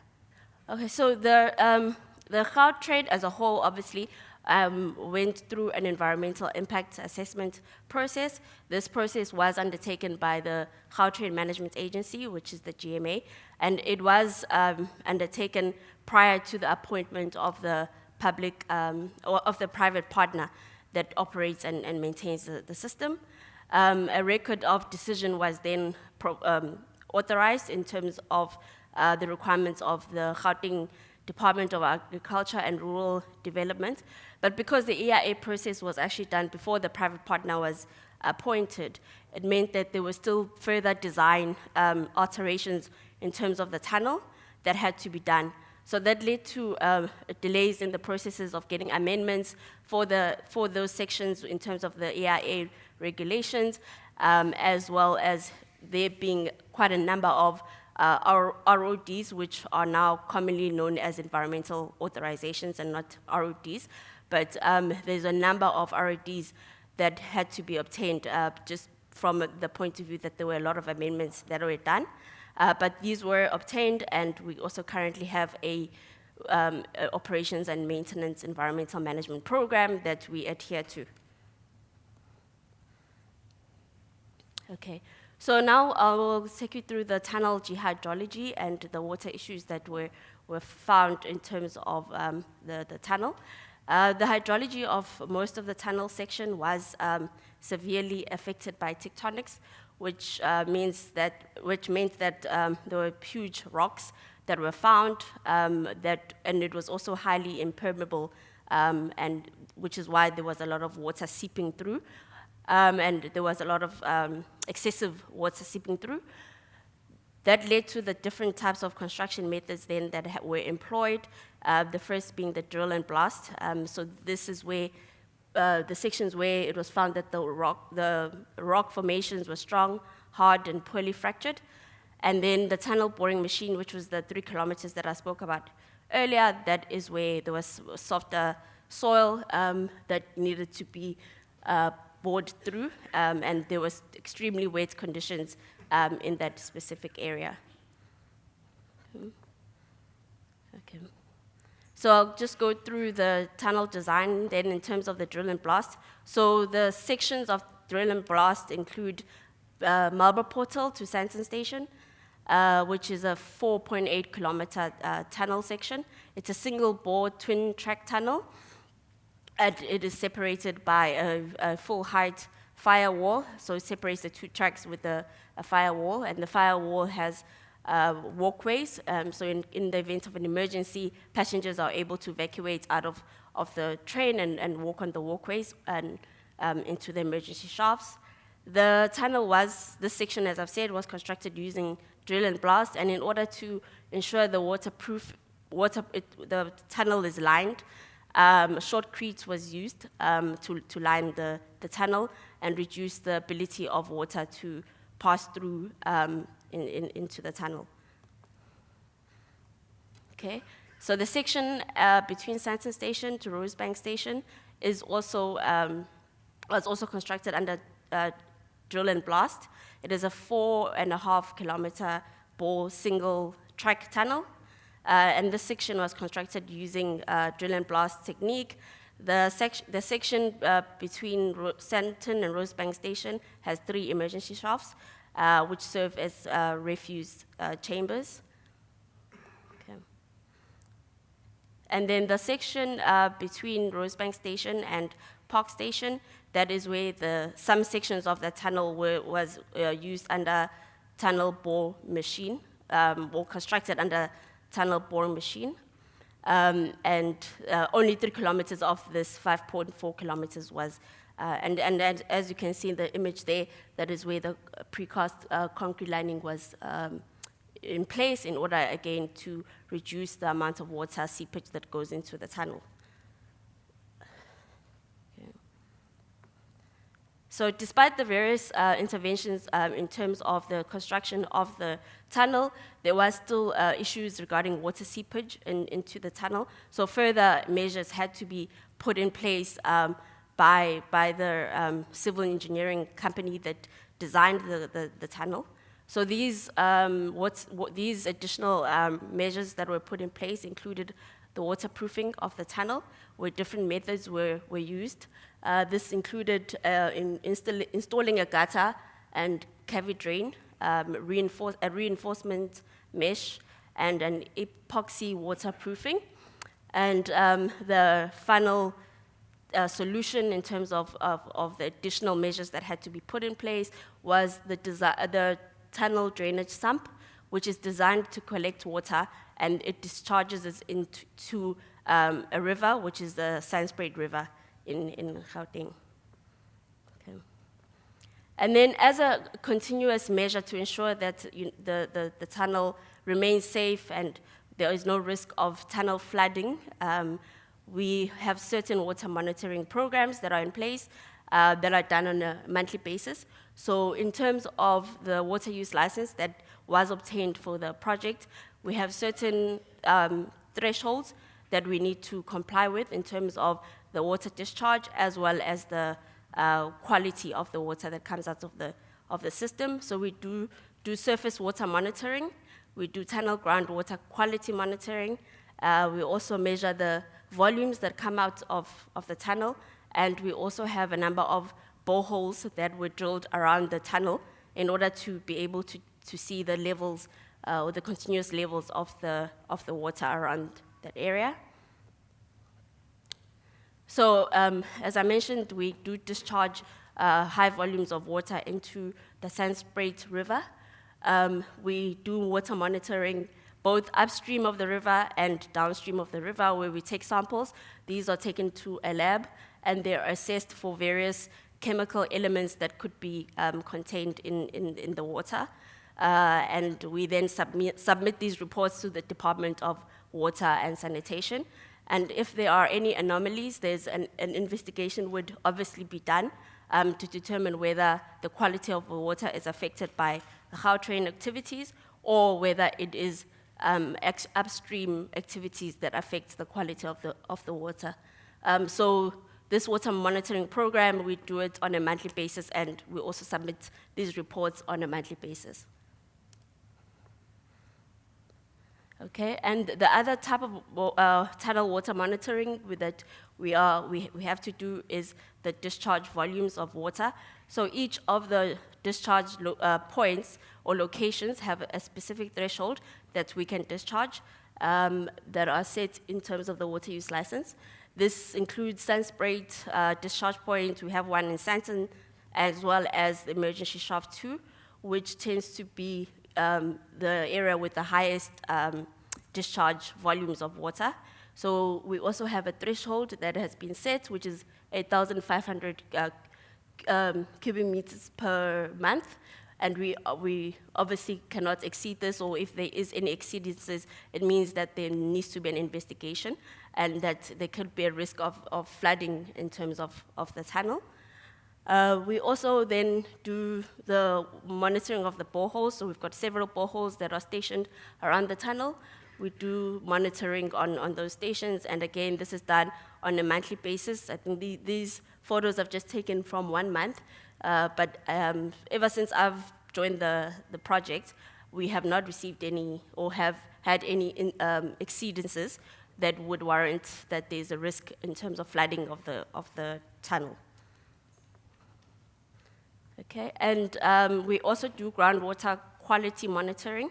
So in terms of the water that comes out of the tunnel, these are the specific chemical elements that we need to analyze. Again, the samples are taken to a lab, and the results are provided.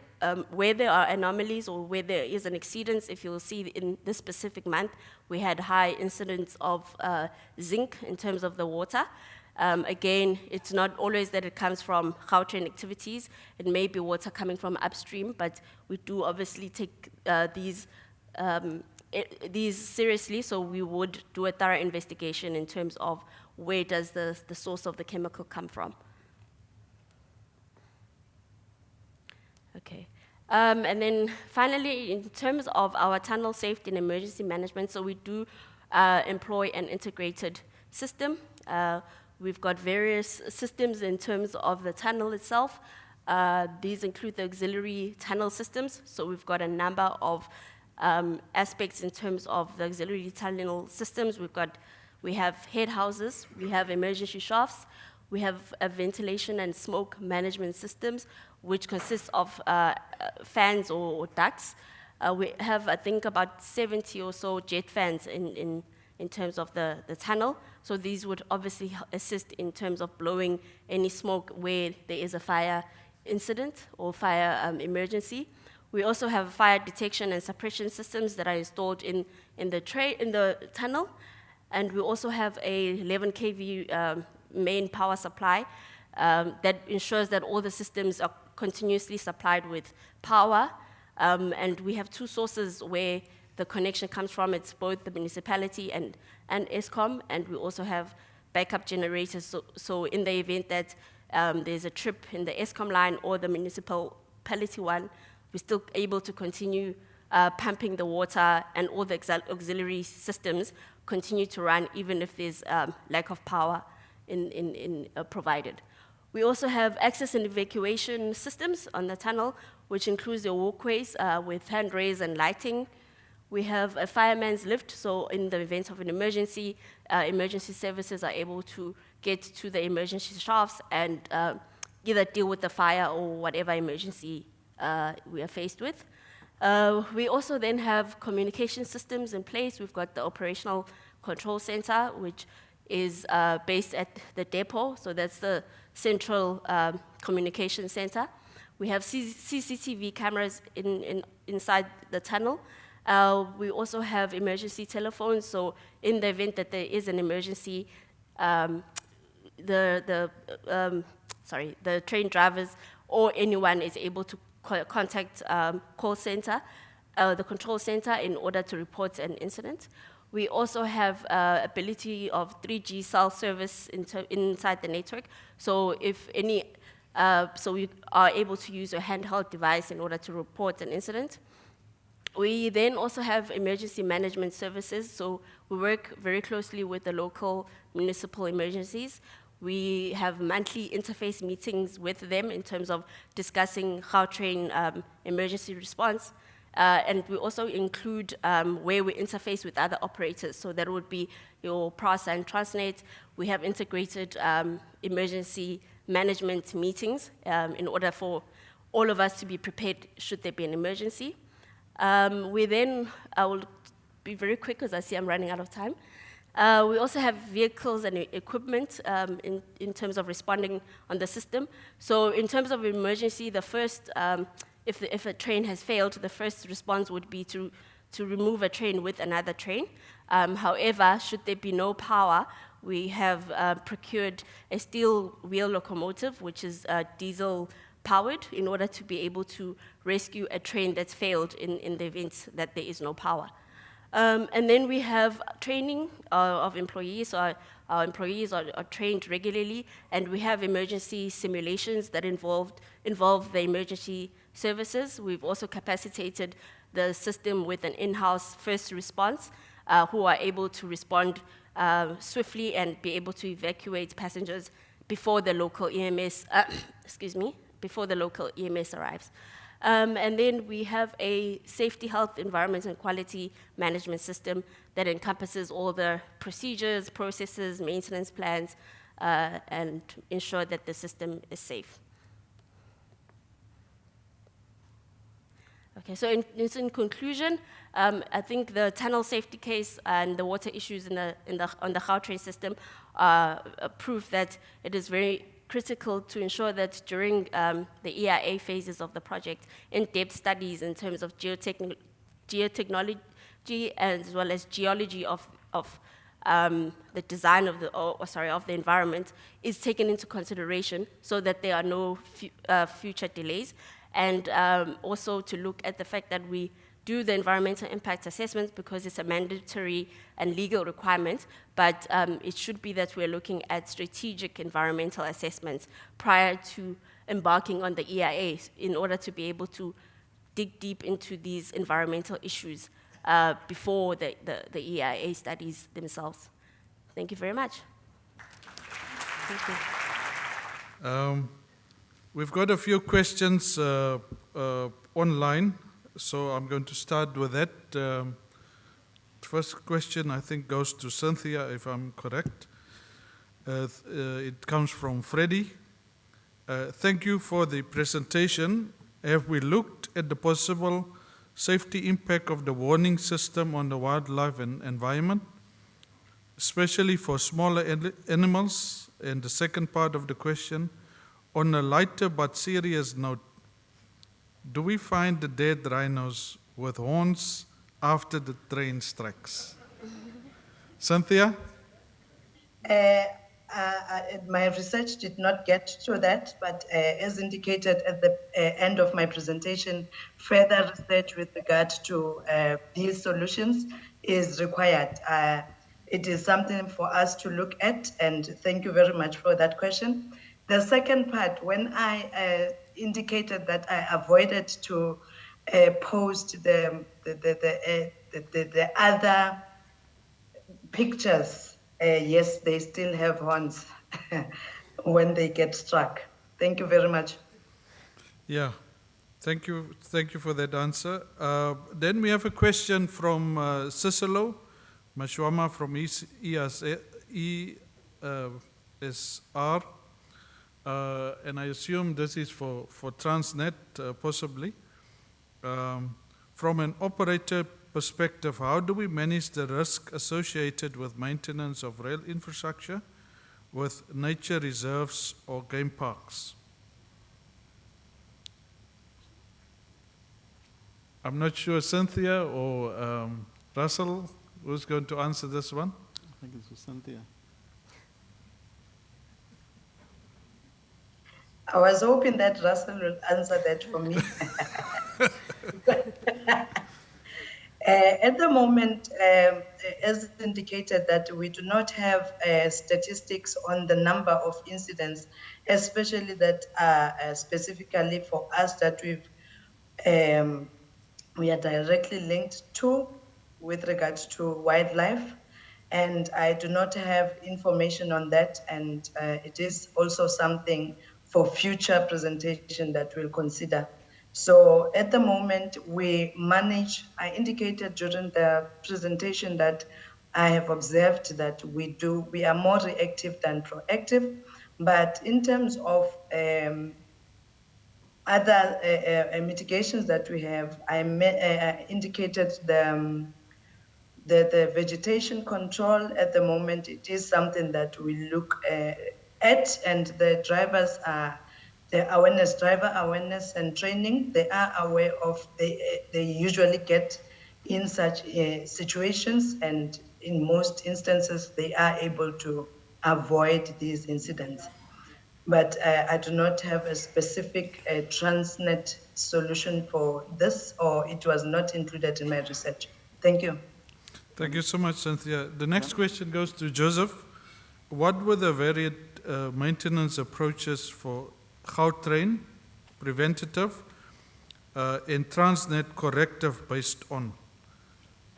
Then the second part of the question, was it due to the type of operation, heavy haul Transnet, or rapid rail Gautrain, or any other factors? From Edward. So, thank you for, do you hear me? Yes, okay. Thank you for the question. If you remember my slide, the one slide where I present the crack grow. So when you see how the crack grow, most of the time there are calculations behind. I say that between 5 and 10 megaton traffic, you have the crack start, and at the beginning, basically people use a preventive approach. And after more than 100 megaton traffic, the crack is already deeper, more than between 1 and 2 millimeter deeper. So then you can use a preventive approach or a corrective approach. So it is based on those calculations. And we also have defect like non-visually visible defect. With your own eyes, you don't see it, but the defect is already inside, deeper of the surface of your rail. So for Transnet, we suggest corrective because we don't have the right information, but we know that in terms of traffic, they have more traffic, so I'm sure that the defects are deeper, so corrective approach will be the better solution. That is why we suggest it. Yeah, thank you, Joseph. The next question goes to Transnet, and I suppose this one is for Russell. It's fair that the pesticide is used to remove the locust from the line. How do you ensure that the oil from the locust is removed from the line as well as on the train wheels? How much operations time is lost due to this process? So, like I indicated, what we do is we use xanthin to make sure that effectively that creates then the traction on the locomotives, and sometimes it takes up to 6 hours to clear the track before we can operate again. But like I said, since 2021, we've not had significant incidents. Just coming back to the question that was for Cynthia, about, we do work closely with nature reserves. For instance, on the northeast corridor, where we have most of the incidents, the rhinos and so on, when we have and we spot these wild animals in time, we call the rangers to come and assist and to remove them. So we don't do that ourselves, we get them to come and assist. Unfortunately, sometimes trains take long to stop, and sometimes we don't see these animals, or the drivers don't see it in time. And then that's when you have the unfortunate incidents. But in the instances where we find them and we spot them in time, we engage the rangers, the local, like the Kruger National Park, to come and assist us to remove it. Thank you. Yeah, so these are the list of questions. We are also, I think we've made up our time. Maybe just a last note from my side. I've heard with Cynthia's presentation, she was always referring to the train has collided with the animals. Now we all know, and I've always had this debate as an operator, running an operator, it's the train has got the right of way. So it's the other way around. Is the animal is in the way of the train, so the animal is colliding with the train, not the train colliding with the animal. So thank you so much for the presenters. I think they were good lessons that we can learn from what was presented. And thank you for your time being able to speak on behalf of the organizers. We are now going into our morning tea session. And yeah, really appreciate it. Thank you. Thank you very much.